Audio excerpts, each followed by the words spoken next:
राधे राधे बहनों, जय श्री कृष्णा। अगर हमारे बच्चे सुखी होते हैं, उनका भविष्य उज्जवल होता है, वह नौकरी आदि कर रहे होते हैं, तो माताएं स्वयं ही प्रसन्न हो जाती हैं। माताओं के लिए अपना परिवार सर्वोपरि होता है और उसके पश्चात ही वह अपने सुखों के बारे में सोचती हैं। इसी प्रकार का है अहोई अष्टमी का व्रत। अहोई अष्टमी का व्रत माताएं अपने बच्चों के सुखपूर्वक जीवन व्यतीत के लिए और उनकी खुशहाली के लिए करती हैं, उनकी दीर्घायु के लिए करती हैं, जिससे कि उनके जीवन में कोई भी संकट ना आए। अहोई अष्टमी में मुख्य रूप से अहोई माता की पूजा की जाती है और उसके पश्चात श्याल की कहानी सुनी जाती है, जो बहुत ही सुंदर है और जिसको सुनने मात्र से ही माताओं के पुत्र आदि सुखपूर्वक जीवन व्यतीत करने लगते थे। पहले इस व्रत को करने की पूजन विधि जान लेते हैं। गेरू से दीवार पर अहोई माता का चित्र बनाया जाता है और उसके साथ ही 7 पुत्रों का भी चित्र बनाया जाता है। अगर आप चित्र ना बना पाएं तो आप कैलेंडर भी लेकर आ सकते हैं।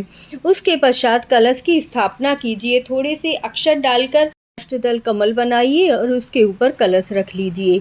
कलश के अंदर आपको हल्दी की गांठ, सुपारी, लौंग, पान का पत्ता, अक्षत और सिक्का डाल देना है और गंगा जल डालना है। इसके पश्चात उसके ऊपर चावल रखिए और दिया रख लीजिए। कलश के ऊपर आपको स्वास्तिक जरूर बनाना है और कलावा जरूर बांधना है। के पश्चात दीपक जलाइए और गणपति भगवान की पूजा कीजिए।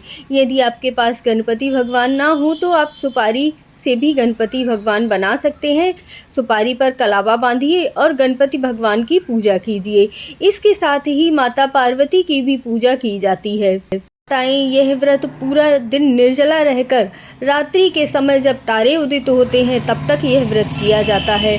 तो इसीलिए इस व्रत का महत्व तो बहुत ज़्यादा होता है, क्योंकि माताएं अपने बच्चों के सुख के लिए इस व्रत को करती हैं। इस दिन माताएं मीठी पूड़ी और आटे के हलवे का भोग माता समर्पित करती हैं। प्रदोष काल के समय माताएं अहोई अष्टमी की पूजा करती हैं, कथा कहती हैं और उसके पश्चात माता को चावल की कोटरी, सिंघाड़ा, मूली, फल, खीर, दूध, भात, 14 पूड़ी और 8 पुए, इतनी चीज़ों का माता रानी को भोग लगाया जाता है। माता रानी को श्रीफल का भी भोग लगाया जाता है। इसके पश्चात माता रानी को श्रृंगार की सामग्री अर्पित की जाती है। आपके पास जो भी माता रानी के लिए सामग्री हो आप वह अर्पित कर सकते हैं। एक ब्लाउज का पीस ले लीजिए, चुनरी ले लीजिए या साड़ी ले लीजिए, जैसी भी आपकी सामर्थ्य हो। उसके ऊपर 5 तरह की बिंदी, सिंदूर, मेहंदी आदि 5 तरह की सामग्री रखकर और थोड़ी सी दक्षिणा रखकर इस तरह से आप श्रृंगार की सामग्री दान कीजिएगा। रात्रि में अर्घ देने के लिए नया करवा लेकर आइएगा और हो सके यदि सामर्थ्य हो तो चांदी के करवे से अर्घ देना बहुत ही शुभ माना जाता है। व्रत के एक विशेष नियम को भी समझ लीजिए। जब आप कथा करेंगे और जब आप माता रानी को भोग लगाएंगे तब आपको अपने बच्चों को भी अपने समक्ष ही बिठाना है। वह कथा उनके सामने ही पढ़नी है। जब आप माता रानी को टीका करेंगे उसके पश्चात अपने बच्चों को भी टीका करना है, अक्षत लगाना है और जो भी आपने प्रसाद चढ़ाया है वह आपको अपने बच्चों को भी देना है। इसके साथ ही इसमें एक चांदी का लॉकेट भी पहना जाता है जिसमें अहोई माता की तस्वीर बनी हुई होती है। जितनी बच्चे की आयु होती है उसी तरीके से उसमें मोती बढ़ाए जाते हैं और यह धागा आप कलावे से भी तैयार कर सकते हैं, क्योंकि इसमें ना तो गांठें लगाई जाती हैं और ना ही सुई का प्रयोग किया जाता है। इसीलिए इसे चांदी का लॉकेट बनाकर ही पहनना है। ध्यान रखिएगा, सोने का या किसी और धातु का आप मत पहनिएगा। के साथ ही जब आप कथा सुनेंगे तब आपको 7 प्रकार के अनाज अपने हाथ में लेने हैं और तब आपको कथा सुननी है। ध्यान रखिएगा, यह अनाज भी आपको इधर उधर नहीं फेंकना है, गौ माता को खिलाकर आइएगा। इस व्रत की एक और बहुत बड़ी महत्ता है।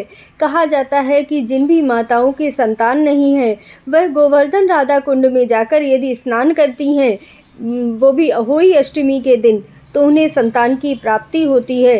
राधा रानी उन पर विशेष कृपा करती हैं। इसीलिए इस दिन राधा रानी के नामों का भी जाप करना चाहिए और एक विशेष मंत्र भी आपको बोलना चाहिए जिससे पार्वती माता की आप पर कृपा हो।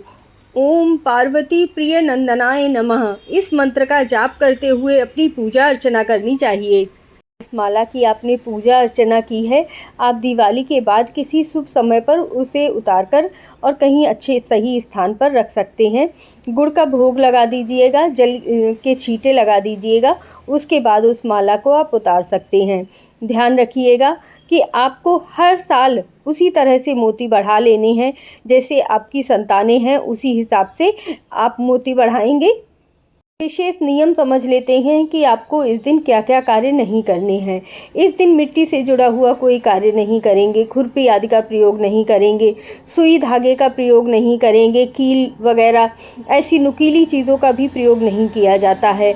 इस दिन पूरा निर्जला व्रत रहा जाता है, तो ध्यान रहे घर में तामसिक भोजन बिल्कुल नहीं बनना चाहिए। बिना तारों को देखे हुए इस व्रत का पारण नहीं किया जाता है, अतः तारों को देखने के पश्चात ही आपको व्रत खोलना है।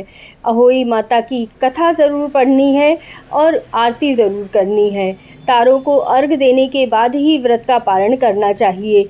जो भी आपने प्रसाद बनाया है वह अपनी संतान को आपको ज़रूर ही देना है। अहोई अष्टमी में 7 प्रकार के अनाज के बिना आपकी पूजा अधूरी है, अतः 7 प्रकार के अनाज हाथ में लेकर ही आपको कथा पढ़नी है और उसके बाद उसे गाय को खिला देना है। तो आइए अब जान लेते हैं कि अहोई अष्टमी का व्रत कब पड़ रहा है। 24 अक्टूबर को गुरुवार की रात्रि 1:18 पर अष्टमी तिथि शुरू हो रही है और 25 को 1:58 पर ख़त्म होगी। अतः उदयात के अनुसार 24 अक्टूबर को व्रत रखा जाएगा। पूजा का मुहूर्त 5:42 से लेकर 6:59 तक है और तारों को देखने का समय 6:05 तक है। तो ध्यान रखिएगा, आपको इसी समय तारों को देखकर अर्घ देना है और अपनी पूजा को पूर्ण करना है। आई होप आपको वीडियो अच्छी लगी होगी। चैनल को सब्सक्राइब कर लीजिए, वीडियो को लाइक और कमेंट ज़रूर कीजिएगा। जय अहोई माता की, जय माता रानी की।